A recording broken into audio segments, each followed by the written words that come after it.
నాకైతే ఆ కార్తిక్ గన్ని జైత్రిని చంపేసి మొక్కలు చేసి మెడికల్ కాలేజీకి ఇచ్చేసి ఆర్గాన్ డోనర్ అయిపోవాలనుంది సార్. రావు గారు, ఆర్గాన్ డోనర్ అంటే మీ బాడీ పార్ట్స్ దానం చేయడం, పక్కడు అమ్ముకు తప్పడం కాదు. రావు గారు, నా గ్లాస్ కనిపించట్లేదండి. పోయ్ మందేస్తే నాకు 3 చేతులు వచ్చేయండి. చిలిపి. నీరజ గారు, మీరా మాతో మంత అవుతారా? ఏ నేను మీతో తాగకూడదా? నాకు అలాంటి ఫీలింగ్స్ ఏం లేవు. నేను డౌన్ టు ఎర్త్ తెలుసా? మీరు ఎర్త మీద పడినప్పుడే ఎర్తకేకి వచ్చి ఉంటది. అయినా మీ భయపెక్తి ఇస్తున్నానా? మీ అలవాట్లు మీ అభిరుచులు మాకు చెప్తున్నారు. పోనీలేవండి సార్, తాగనివ్వండి. ఈ మధ్య ఆడవాళ్ళు కూడా మన తాగుతున్నారు కదా. రావు గారు, మీకు మైండ్ పనిచేయట్లేదండి. ఆవిడ మామూలుగా ఉంటేనే మృగంలా బిహేవ్ చేస్తుంది. అదే మందేసిందంటే మరణప్రదంగానే సార్. చిలిపి. నీరజ గారు, బొగ్గు మీద కొట్టకండి. ఏదో పుచ్చిపోయిన పట్టకరతో లాగుతున్నట్టుంది. ప్రసాద్ గారు, స్విమ్ చేస్తూ మందేస్తే భలే ఉంటదండి. ప్రసాద్, నేను కూడా స్విమ్మింగ్ చేస్తా. లేవు, హైదరాబాద్ లో సముద్రాలు లేవు, స్విమ్మింగ్ పూల్సే ఉన్నాయి. పొరపాటున మీరు పూల్లో దూకితే ఏ బ్లూ వేలో వచ్చిందని జనాలు భయపడి పారిపోతారు. అప్పట్లో మా కోనసీమలో చెరువుల్లో ఈత కొట్టేదాన్ని తెలుసా? మరే తమర దాటికి తట్టుకోలేక పంట పొలాల్లోకి వరదలు వచ్చి అదృష్టి వల్ల ఆ సంవత్సరం పంటలు పండలేదని పేపర్లో వచ్చింది తెలుసా? చిలిపి. అమ్మా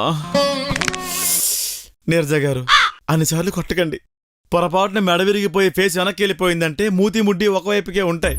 మార్కెట్లో కొత్త జంతువు వచ్చిందని నన్ను తీసుకెళ్లి మ్యూజియంలో పెడతారు. ప్రసాద్, సముద్రం ఒడ్డున అలలు మన కాళ్ళని తాకుతూ ఉంటే, అక్కడ వెన్నెల మన ఇద్దరం కూర్చొని డిన్నర్ చేస్తూ ఉంటే ఎలా ఉంటుంది? ఇసుకొచ్చి ప్లేట్లో పడద్దండి. పొట్లాలు అమ్ముకునేవాడిలా నేను, జొన్న కంకులు కాల్చుకునే దానిలా మీరు ఉంటాం. అర్ధరాత్రి పూట ఎవడైనా చూసాడంటే సముద్రం ఒడ్డుకి స్వర్శాప కొట్టుకొచ్చిందని వాలేసి మిమ్మల్ని ఎత్తికి వెళ్ళిపోతాడు. దరిద్రం వదిలిపోతాడు. పాపం ఆవిడ ఎందుకు సార్ కామెంట్ చేస్తారు? రావు గారు, మీరు ఫ్లోలో నీరజ గారు సపోర్ట్ చేస్తున్నారు తెలుసా? ఫ్లో అంటే గుర్తొచ్చిందండోయ్. ఇప్పుడు మందేశారు కదా, మందాకనే మడతడిపోద్దేమో. అదే సార్ నాకు అర్థం కావట్లేదు. వాళ్ళ ఫేసులు చూడగానే పూనకాలు వచ్చేస్తున్నాయి సార్ నాకు. ఇప్పుడు మందేస్తున్నా నా పరిస్థితి ఏంటో ఇంటికి వెళ్తే.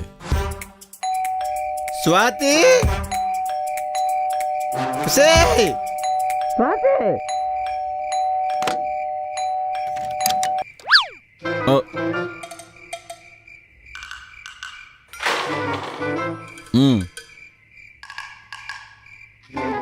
తాగొచ్చావా? లేదు, ఊదు. నేను తాగలేదు. ఏయ్ ఊదహే. ట్రాఫిక్ కానిస్టేబుల్ తయారైంది ఇది. తాగొచ్చావు కదా? అవునే, తాగొచ్చాను. అయితే ఏంటి ఇప్పుడు? నానా రారా వస్తుడారా? నానా తాగొచ్చాడు నానా. ప్రసాద్, నువ్వు మంతు అవుతావా? ఏను కంపెనీ ఎత్తావా? ఏయ్ పిచ్చా, పెద్దలతో ఎలా మాట్లాడాలో తెలీదా? ఇప్పుడు వరకైనా గొడవలు చాలేదా? ప్రసాద్, అసలు నీ ప్రాబ్లం ఏంటయ్యా? నాతో చెప్పు, నేను తీరుస్తాను. పక్క మీ అమ్మాయికి ముద్దెడితే ఇవ్వనంది, మీరు ఎత్తారా? నానా మీరే డీల్ చేయండి.